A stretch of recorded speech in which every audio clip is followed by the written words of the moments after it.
काम करते हुए देवी और सज्जन लोग बोलते थे।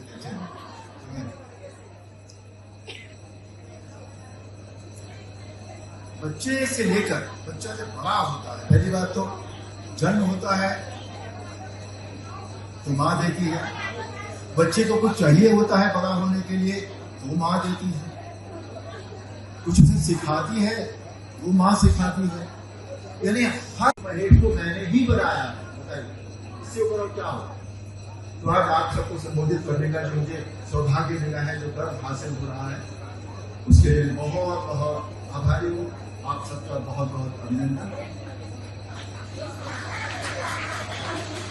मैं आपको कोई पॉलिटिकल स्पीच नहीं देने वाला हूँ, क्योंकि पॉलिटिकल उसमें मैं बिल्कुल नोविस हूँ, नया हूँ, अभी आया, मुझे आती भी नहीं है पॉलिटिक्स, राजनीति नहीं आता।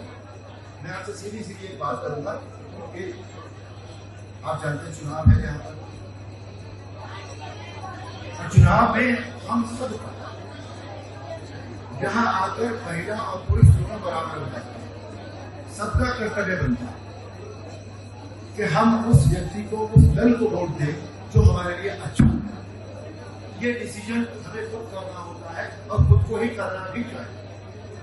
चारों तरफ देखकर एक एटमॉस्फेयर क्या है, हमारे शहर ने क्या प्रगति की है, हमारे देश ने क्या प्रगति की है, हमारे प्रदेश में क्या डेवलपमेंट हुआ है, इस सबको देखकर एक फैसला लेना होता है।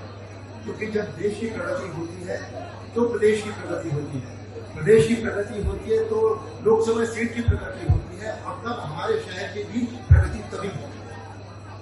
तो जो मेरा अपना विचार है वो मैं आपको बता देता हूँ। मेरे लिए जो दल है नेचुरली भारतीय जनता पार्टी है, और जो प्रत्याशी है यहाँ से स्वयं। तो जो मेरा अपना मानना है, फैसला आपके ऊपर है। आप देख लीजिए पिछले 10 साल में क्या हुआ है।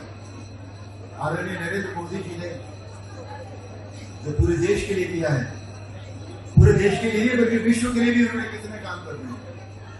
आदरणीय योगी जी ने जो इस प्रदेश के लिए किया है, हमारे वर्तमान सांसद राजेंद्र जी ने जो इस शहर के लिए किया है, हमारे विधायकों ने जो इस शहर के लिए किया है, जो अपनी विधानसभाओं के लिए किया है, वो किसी से छुपा नहीं।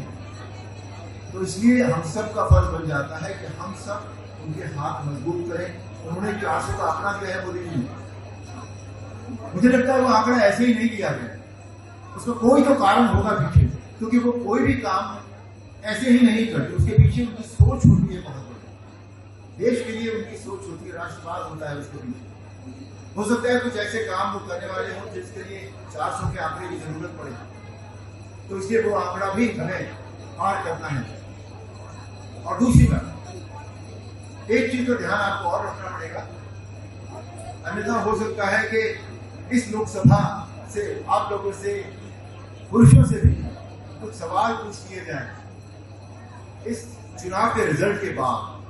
वो क्या हो सकता है, 22 जनवरी को रामलला की प्राण प्रतिष्ठा हुई और वो अपने घर वापस आए।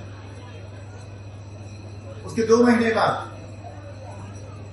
वो व्यक्ति जिसने श्री राम का चरित्र निभाया था, उसकी भी घर वापसी हुई।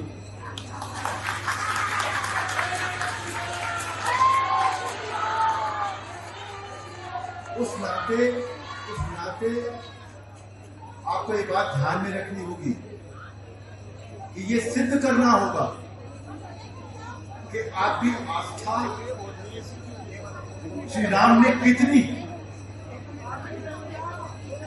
ये सिर्फ जय जय श्री राम जो है वो नारा नहीं है, ये हमारी संस्कृति है, ये हमारी भावनात्मक सोच है, ये राम राज्य की सोच है। तो इसलिए ये जो व्यक्ति आपके सामने खड़ा है, जिसका नाम अरुण गोविल है, उसके लिए ये बताना होगा आपको कि ये यहां से रिकॉर्ड जीत हासिल करेगा। और मैं ये बात बहुत क्लियर करना चाहता हूं आपसे कि ये मैं मेरे लिए नहीं कह रहा हूं, ये मैं इस कॉन्स्टिट्यूएंसी के लिए कह रहा हूं। ये हमारे उस आस्था का प्रतीक होगा जो हमारी भगवान श्री राम में है। हमें प्रूव करना होगा, सिद्ध करना होगा कि हम ऐसे ही नहीं कहते। आप सबको मेरा बहुत बहुत अभिनंदन है।